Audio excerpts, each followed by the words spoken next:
The fumble by Heights. 2 running plays by Taylor Porter. A throw. Incomplete. First pass play by Shannon Patrick. Incomplete for Harry Ballard. Well, they're going to Ballard a lot. And he's working the boundary corner on Gladney. Gladney was the top-rated corner coming back in the Big 12 this year. Communications off. There you go. Patrick. Ball comes out on the throw to the left side and over Harry Ballard, incomplete, and a 3 and out for the Golden Lions on offense.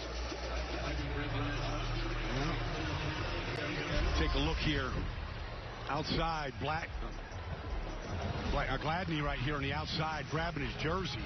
Got away with that. TCU number 9. Wearing number 38. I mean, Gladney, yeah, I know. You didn't get called that time, but I've seen Gary Patterson talk about grabbing jerseys, and he doesn't like it. He got away with one.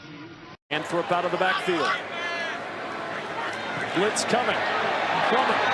Under pressure with a flag down on the sideline. Juggling. Purdue has switched out on their right guard spot. A little flea flicker here for Plummer on first down into traffic, and it's intercepted by Jeff Gladney. Southern Methodist University. He's smaller than Craig James. I see a little bit of Craig James in him, though. Quick out. Looked like some confusion. 3rd and 10. Play fake. Bouchel, he loves the deep ball. Throws it beautifully. How about that? Along the sidelines, they're going to rule it a catch. Single safety set to get back over there. Rolling on the field is an incomplete pass. Oh, they're going to rule it incomplete. Well, I saw it ruled a catch, and then the ball was rolled out. It did come out late. Yep. They didn't complete it. The line judge went over right away and spotted it. That's why we called it. Gladney knew it right away, didn't he?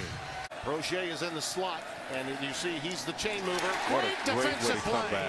That is a magnificent play by Gladney. Widest part of the field because that distance in that space, seeing that, and you'll see that formation come up again. He's using that bunch formation again down at the bottom of the screen. He's got him in the vertical. Looking deep for Robertson. He's got it inside the 10. For the first time Texas was back, it was after a Bouchel throw against Notre Dame that was in the end zone that looked a lot like that. Yeah, and this is the 3rd time they've caught TCU in that single high. 5 wides, 4 up to the top. Looking for Robertson. Back shoulder. That's going to be beautiful. Well, how good was that? There's going to be interference as well. I mean, how good was that? A throw to the back shoulder. That was dark, man. It was.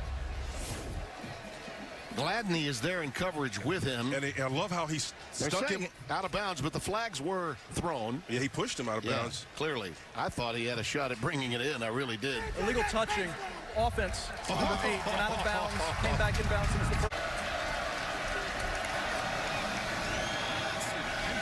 Bouchel again on a streak down the sideline, and it's caught. Robertson. They are going for the gusto here. There is no conservative nature in this offense whatsoever. It's a double move or the shake move on the outside. We used to call it a drag slant.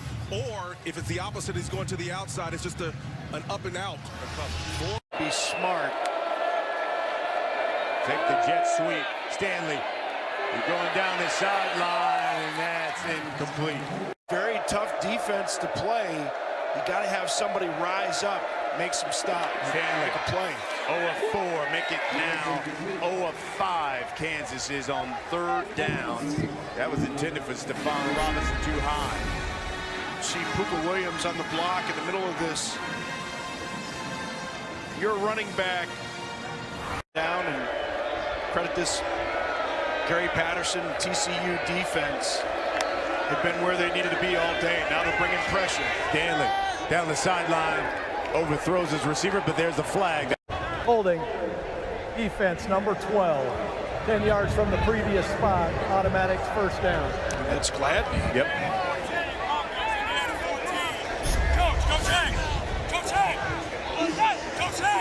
Oh yeah, grabbing the jersey a little bit there. Certainly a hold. Jones is kind of emerging as that guy. Clean pocket, Purdy wants it all, looking for Milton.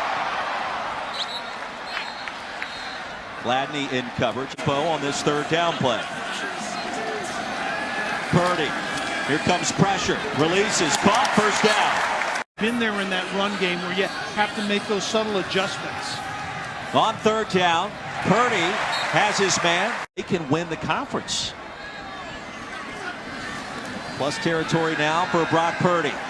Fires one deep. A laser shot out of bounds looking for Wilson. Well, that one came out of left field. Iowa State back in business. Here's Brock Purdy off the back foot. Milton has it. Still alive. And finally brought down at the 46.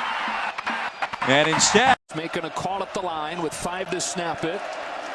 Back to throw, facing pressure. Stands in, floats one, back shoulder, what a catch. Colin Johnson, who had a huge game against TCU last year, brings it in for 21 and a first down. He just crushed him. Plays just like this. Third downs, fourth downs, touchdowns. That elbow's in. Clearly, he possesses the ball. I want to move to running back because I see that's what the team needs right now. He was an emergency option at that point, but has turned into one of their... 2nd and 9. Ellinger off play action, gets rid of it just in time, and there is Colin Johnson. So they did take advantage of the big target. His 3rd catch already, goes for 15. Yeah, he likes this matchup. He's liked it the last few years, and he likes it his hamstring, and you could see his legs. He's just back to 100%. And TCU just does not have an answer on the perimeter for his size. Ellinger rolling, turning the shoulders, eyes on the end zone, lets it go, and it's broken up by Gladney. What a good matchup that is. Colin Johnson against Jeff Gladney, TCU's most experienced player. Well, that is where the undersized DB can make it happen, running across the field. Does a nice job, is allowed to have that right hand on the hip as long as he doesn't turn the receiver. And the savvy senior knocks it away at just the right time. Ellinger floating, end zone, incomplete. Colin Johnson jousting with Jeff Gladney. And after he had a reception for a 15-yard gain earlier on the drive, Gladney wins the last 2 matchups. Yep, and you got to get in the body. If you're undersized and you're giving up 4 or 5 inches and 20, 30 pounds, a savvy play once again by Gladney to get right into the body of John. That's pretty high praise. And Sam says that is his biggest growth this year, the way he's able to see things. Out of a collapsing pocket, throws incomplete. It was Ellinger down the sideline. Johnson incomplete. Coverage again from Gladney. Tap.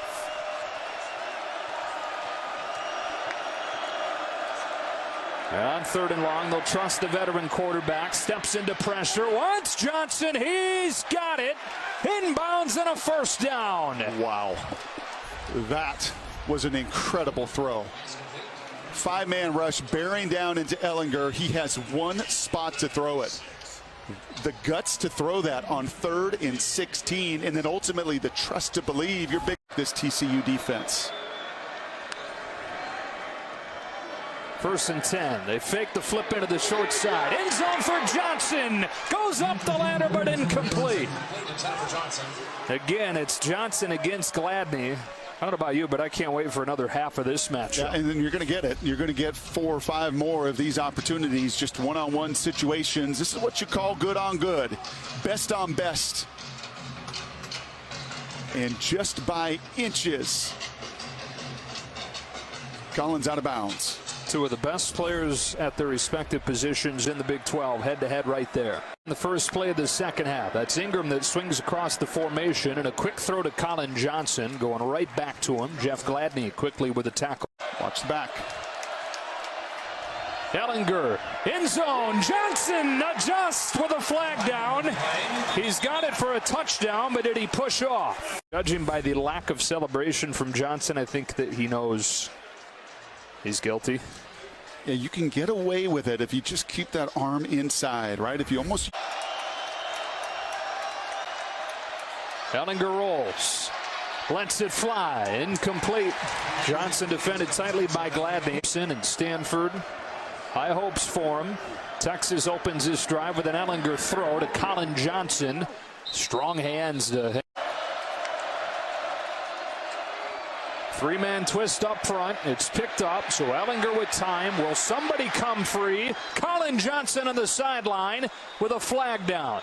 It's a catch, but there is a flag. Holding by number 12 of the defense. It's a 10-yard penalty and an automatic first down. Boy, and just going to make sure.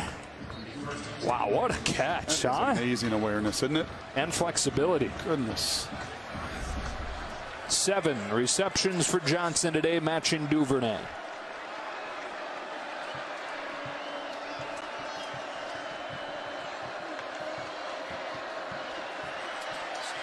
Ellinger to the sideline. Johnson again. This time Gladney wins the battle.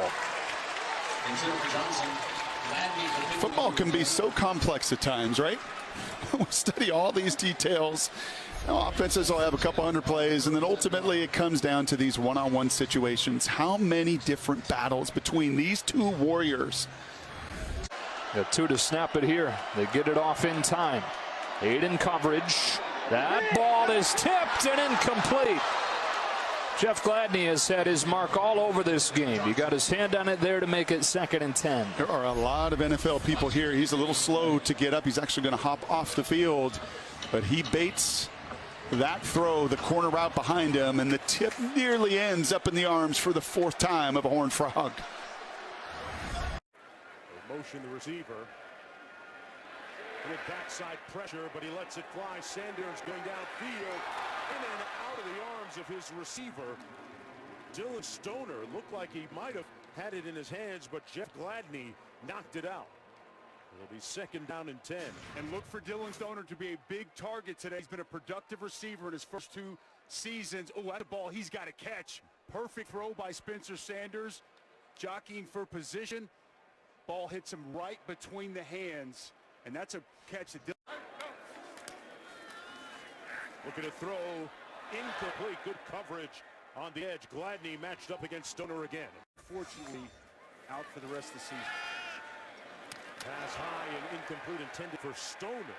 Right, and the left arm missed there by the official, but still excellent job concentrating and catching that pass. Flag down, the ball downfield into traffic, incomplete. That one intended for Stoner. 3 minutes until the 2nd quarter. Brewer throws to the outside, incomplete. He's looking for Mims, but he was locked up with Gladney. So far, Charlie Brewer, 2 of 6, and an interception. And thank you. 1st down and 10 for the Baylor Bears. On the run, Brewer, that's complete. The Denzel Mims. Mims with his first catch of the afternoon. Nice job on the rollout there by Brewer. Not a lot of success today with straight dry and execute. 11th play of this drive. Keep in mind, it started at their own 5. Brewer going, throwing, complete to Mims. It's a catch, and it's a 1st down. For a 1st down. All right, nice job by Brewer there. Had to navigate the official on that one as well. Mims just breaks right in there. Mims at the top. Brewer looking at Mims, throws his direction, knocked away. Jeff Gladney, the best cover corner, making a play. Gary Patterson once again said, "You will not beat me with a fade." Down at this area of the field, has his quarterbacks playing outside leverage. Nice physical play there by Gladney, doing some fighting with Mims. Let's see if Baylor's going to take a shot. Brewer. And there's a flag here on this one. Prior to the snap, there was no play. False start. Brewer has led 4th quarter game-winning touchdown drives for Baylor 2 times this year. That one in and out of the hands of Denzel Mims. Unbeaten.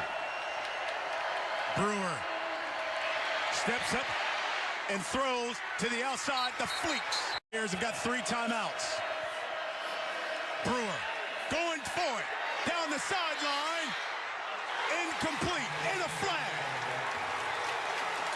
Well, you had Gladney beat on that one. Tyquan Thornton. Pass interference. Defense, number 12, 15-yard penalty. Automatic 1st down. You can see him matched up on the outside here with Thornton, who gets a good move to the inside, and Gladney could have gotten called for the hold much earlier in the route there. He knew he was beat on that one. Thornton has been their big play receiver. Third down in the regulation. 3rd and 7. Brewer, the throw. Got a man. Caught. Denzel Mims. It's Mims and Gladney. And we got a flag thrown in the secondary of TCU.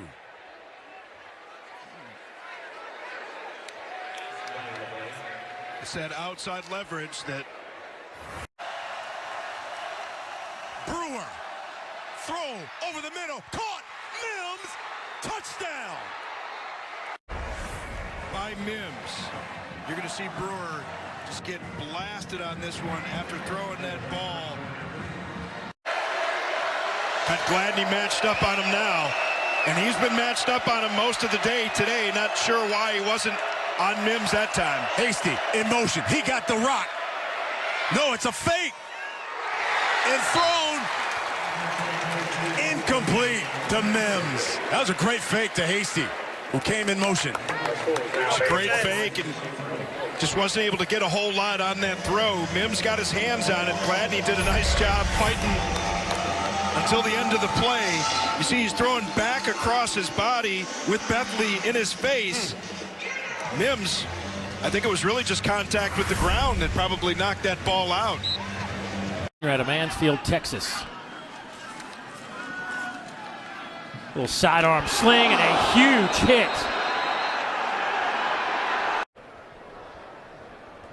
Personal foul, targeting. Defense number 12. He's a valuable player for him. And here's another look at it.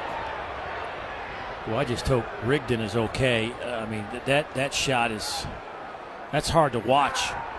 When that young man took a shot, the mouthpiece came flying out. They're still working on him.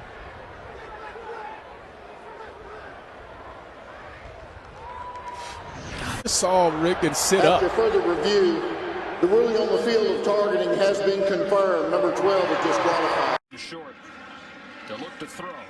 Steps up, lofts it down the field for Lamb, and incomplete. He had beaten Gladney. We've seen Hurts miss a few downfield shots today. It's 4th and 3. Yeah, and similarly here, I mean, this is exactly what you want. This is your best player. There's good on good. But what you need to do here is just put air on the ball. I mean, you throw that anywhere but overthrow CD. He's going to go get it for you. He's going to fight through contact. That's just... TD passes, no picks. Here's the fade going towards the corner of the end zone and in and out of the hands of Sam James, who has been the most frequent target this year for whomever the West Virginia quarterback has been. Leads the team in catches, 66 on the year coming into this season. Just a redshirt freshman. I had Neil Brown earlier in the season said, felt like we were asking more of Sam than was fair to him at this point in his career, but that hasn't stopped them from looking at him early and often. Him and George Kansas. Head coach Gary Patterson. West Virginia starts from their own 25-yard line, and that pass broken up a number of games. This was his second game back, and nursing the injury issues again. Dagey taking a deep shot. He's got James and just overthrows him. James had a step or two on Jeff Gladney, and Dagey was just a hair strong with it. Well, you're not going to get many better looks than that if you're Jared Dagey. These are the ones you've been trying to scheme open. Get your best, most consistent, well, most prolific receiver open down the field. And that's been the difficulty all night on 4th down. Here we go in Fort Worth. A big 4th and 1 for West Virginia. Dagey overthrows it. There comes the flag. James was tripped up. The reason that ball was so overthrown, he got tangled up with the defender, and West Virginia is going to get a first down via penalty. This is an easy one to see. Jeff Gladney. Pass interference, number 27. Defense. Spot foul. Automatic. First down.